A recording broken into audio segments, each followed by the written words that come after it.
Shutter Island was recommended to me by someone I met while hanging out at a film event.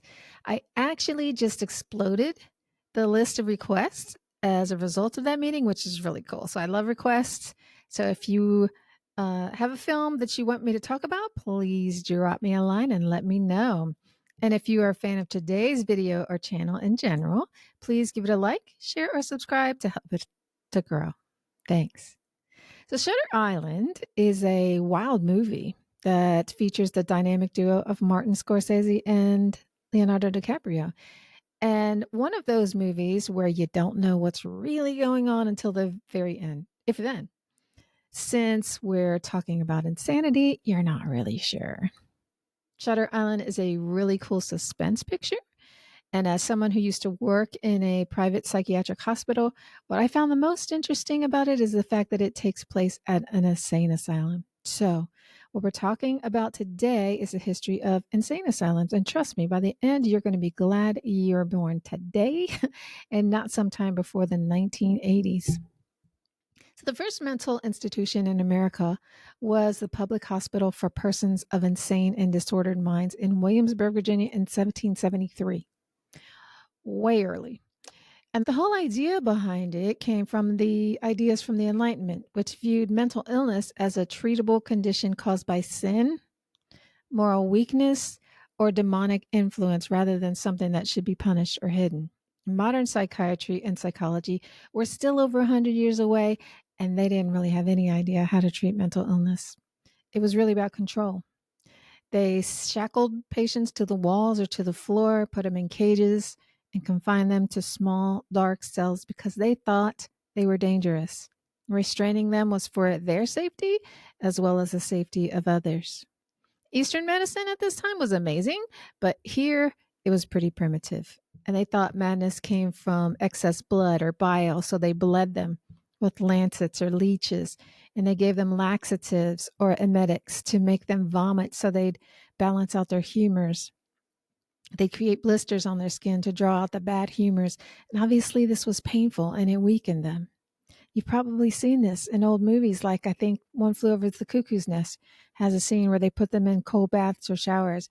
And this was basically shock therapy to help them cool their overheated brains or calm their mad passions. Kind of sounds like waterboarding or torture to me, but they legitimately thought that this would help. Another thing they used to do was to spin them in a tranquilizing chair. If you're old enough, you remember this metal merry-go-round type thing in the park where you'd run and spin it? Well, it's like that. They'd strap them down and then spin them around and around until they were dizzy and they'd vomit and become disoriented. And they believed that this would reset the brain. In the West, everything came from God. He was the ultimate healer. And if you had an affliction like this, it had to be because you were a bad person or you were cursed. That's it. That's the only option. Since they thought that mental illness was a moral or spiritual issue, they also prayed and read the Bible. And this went on for a little more than 100 years. And then reformers came in with new ideas that focused on cleanliness, calm surroundings, kindness, and conversation. Dorothea Dix was a huge influence in the reformation of mental health care. She was working as a Sunday school teacher at the women's prison in Massachusetts when she discovered that the mental health patients were chained, naked sometimes, and beaten as part of their treatment. She was horrified, as any sane person would be. She went around to other institutions and saw that this was common. All institutions did this. She documented it all, went to the Massachusetts legislature and appealed for change. And not only for a change in treatment, but a change in attitude. She said mental illness wasn't about wickedness, that it was a medical and social issue, and these people needed care, not punishment. This resulted in a shift towards moral treatment, which included structured routines, calm environments, work, and kindness. They were given light instead of cramped, dark spaces, and dignity. This was in the mid 1800s, so things improved a lot. More institutions were opened, and unfortunately, because of the Civil War and soldiers' heart, which is what they called PTSD back then, they were overflowing. This system gradually gave way to neglect and basically became a way to put away people who were unwanted or unpleasant. You're going to see these themes when we start pulling in the Shutter Island story.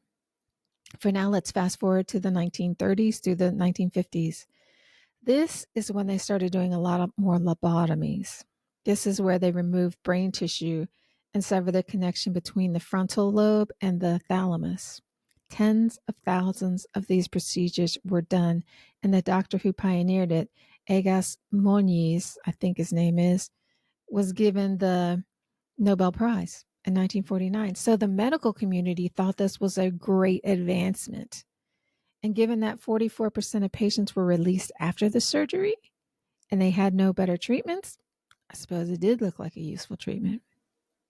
However, patients could suffer brain infections and abscesses, dementia, a reduced IQ, personality changes, socially inappropriate behaviors, epilepsy was common, apathy, incontinence, and obesity. And 2% of patients died. When psychotropic drugs came along, they stopped doing lobotomies in the 1960s. Thank God, right? Another common treatment in the 30s through 50s were insulin shock therapy, electroconvulsive therapy, or shock therapy. And they did have some drugs back then as well. This brings us up to Shutter Island time. It's after World War II. Our protagonist, Teddy Daniels, is a former U.S. soldier who was among the Americans who liberated the concentration camp Dachau. He definitely has PTSD from that. But his wife was also killed in a house fire set by his neighbor, Andrew Latis. So Teddy is not the most mentally steady guy. The war is over, but there are lingering effects of the PTSD, which is personal to Teddy, but also the social effects of the Cold War. So the 1950s was a time of conform and pretend. You had to blend in and look like everyone else. If you've ever seen pictures of this time or ever watched Happy Days, all the houses were cookie cutters. All the yards were the same. People had very similar lives, and if you stood out, you could be seen as dangerous or subversive. This is when they were doing the McCarthy trials. These were televised hearings to filter out members of the Communist Party. It was like the Salem witch trials, really. You did not want to get on his radar because this could be career ending. So Albert Einstein, Charlie Chaplin, Oppenheimer, Lucille Ball, Arthur Miller, Pablo Picasso, and Lena Horne were just some of the pop culture people put through this humiliation. So you could not stand out. And if you were homosexual, you needed to keep it under wraps because that could get you into big trouble too. Same with being mentally ill. Anything that was un-American or unstable could make you vulnerable to subversion and therefore a threat. So there was an undercurrent of social pressure to blend in. And psychiatry was a huge piece of this new social engineering. You had to be emotionally stable, obedient, productive, and a model citizen, period. Behavioral psychology was big during this time, and this is about conditioning and controlling behavior. This is still around, but there's more of an emphasis on thinking, emotions, trauma, and whole person centered treatment today. Now, the behavioral control is a result of bringing the person back into balance. It's more like a side effect rather than the point of treatment today. And now, when Shutter Island was made, this is the beginning of the rise of the CIA's MK Ultra project. And they were secretly experimenting with LSD, hypnosis, and sensory deprivation to see whether mind control or programming was possible. Some of these studies were taking place in mental institutions on patients without their knowledge or consent. Then Thorazine came into the picture in 1954, and this allowed doctors to basically chemically control people and make them docile. If you've seen movies like Awakenings, you've probably seen what they call the Thorazine shuffle. It's when someone is glassy-eyed, staring into nothing and sitting still for hours or walking like a zombie. And this is the world where we find our main character, Teddy Daniels, on the ferry with his new partner, Chuck Owl. And they're heading to Shutter Island, which is a psychiatric facility on an Alcatraz type of island. And if you are here, you're not getting off. There's one way on and one way off. That's the ferry. It's surrounded by deep, cold, raging water, steep cliffs, and fog. Although it's about a 6 to 7 mile swim from the mainland, it might as well be a world away because you're not going to swim it. This place is huge. They have to have cars to drive around. There's a lighthouse, a graveyard, 3 wards, one for the women, one for the men, and one for the most dangerous residents. And everything is under lock and key. The doors are locked. The gates have armed guards. There's a staff sitting around everywhere. So nobody can just wander off. And these 2 marshals are going here to investigate the disappearance of a patient, Rachel Solando, a woman who is at Shutter Island because she drowned her 3 kids and is completely out of touch with reality. Teddy said he took the case because he thinks that Latest, the man who burned his apartment down and killed his wife, is here on Shutter Island. So they arrive, and the first thing that happens is that they have to surrender their weapons, and they're locked in. And they're told that the staff has the last say here, not the marshals. The marshals can investigate at the staff's pleasure. So it's already kind of antagonistic and authoritarian and weird. And they go to check out the missing woman's room, Rachel Solando, and there's no way she could have gotten out. Her shoes are still there. Her room is locked. All the outside doors are locked, and there are orderlies and nurses everywhere. The only clue is a little slip of paper that says Law of 4, who's 67. They found out that Rachel killed her 3 kids, but doesn't believe it. She thinks she's living in the Berkshires, and everyone here is staff, like gardeners and maids and such. Teddy wants to speak to the staff and sees their files, and their contact, Dr. Cawley, says no to the files, but assembles them together so that Teddy and his partner can speak with them. Nobody sees anything. Then an orderly admits they went for a powder break, and they all figured that this is when Rachel made her escape. It starts raining, and they go to have drinks with Dr. Cawley. They meet his boss, Dr. Naring, and he's giving off these creepy Nazi vibes, which Teddy picks up on because he addresses him in German. And Teddy is getting conspiracy theory vibes. He asks for a personnel file again, and again he's refused, and he says he's going home on the morning ferry.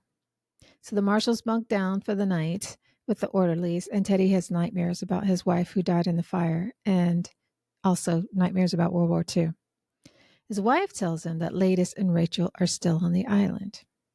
Now, the next morning, the storm has intensified, so they can't leave. So Teddy says that they'll interview the people who were in the group therapy with Rachel just before she went missing. And they eventually talk to Mrs. Kearns, a patient who axed her husband to death. And she asks for a glass of water, and when Chuck goes to get it, she writes "run" on Teddy's notepad. Teddy is now sure that there's something wacky going on here. So the marshals compare notes. Teddy thinks that the patients have been coached, and he wants to expose the institution for their evil Nazi experiments on patients. He's convinced Latest is here, and maybe he's part of those experiments too. Chuck tells him that he thinks that he got this gig because someone wanted to get rid of him and make him disappear out on Shutter Island. And now Chuck is stuck too. The storm has developed into a hurricane, so the guys aren't going anywhere. Their clothes are soaked, so they give them to the laundry and put on orderly uniforms. They're also given a fresh pack of cigarettes because Chuck's was soaked. And lo and behold, Rachel's found. They go to meet her.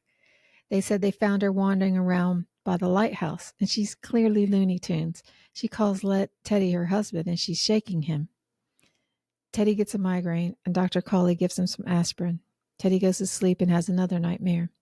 He dreams of a young, small girl saying, "You should have saved us." The next morning, the storm has passed, but the power goes out and a generator fails, so the patients are all over the place because the locks have failed. And this is Teddy's big chance to check out Ward C, where the most dangerous patients are. He runs into Noyce, who tells him about the lobotomies that take place on the lighthouse. And Chuck said he found Latest's intake form and hands it to Teddy, who shoves it in his pocket. Teddy's desperate to get to that lighthouse. Chuck discourages him because it's dangerous and he doesn't want to be out here in the dark, but Teddy tries anyway. He gets a little ways down and he figures out that the tide is too high, so he turns back. And now he can't find Chuck. He thinks he sees his body on the rocks below, getting pounded by the waves, so he climbs down to have a look. And once he gets there, Chuck is gone.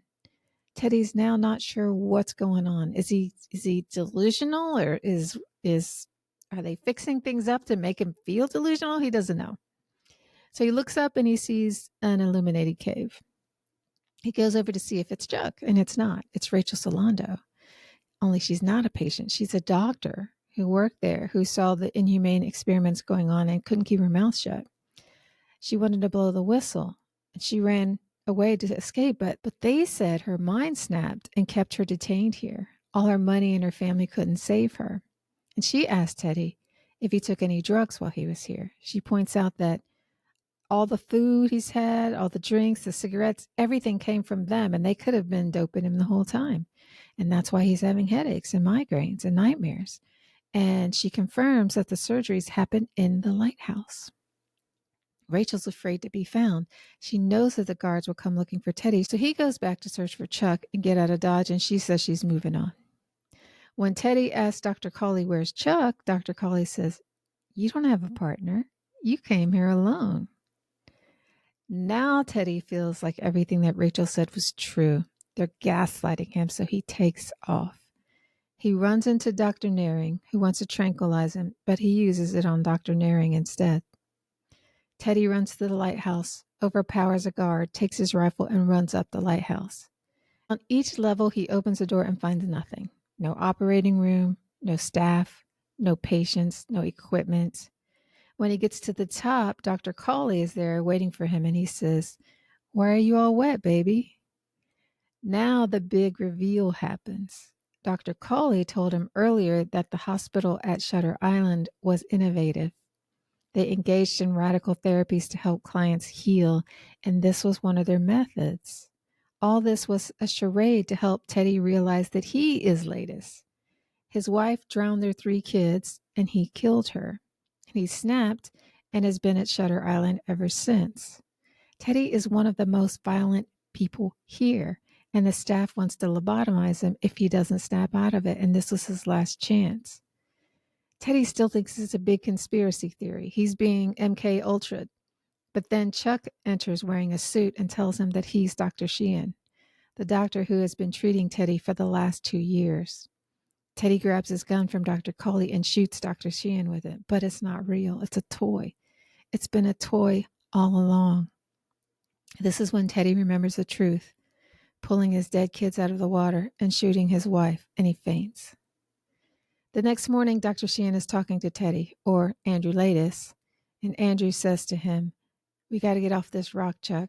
Whatever is going on here is bad. And that's when Dr. Sheehan realizes that he slipped back into madness. He gives a nod to the staff, and then they come in with their white coats to take him away and to get lobotomized.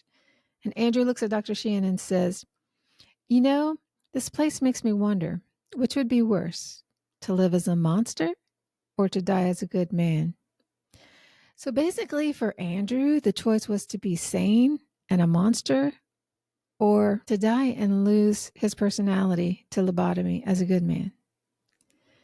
And if he kept on believing he's Teddy, the marshal who's exposing the cruelty of Shutter Island, he gets to be the nonviolent hero.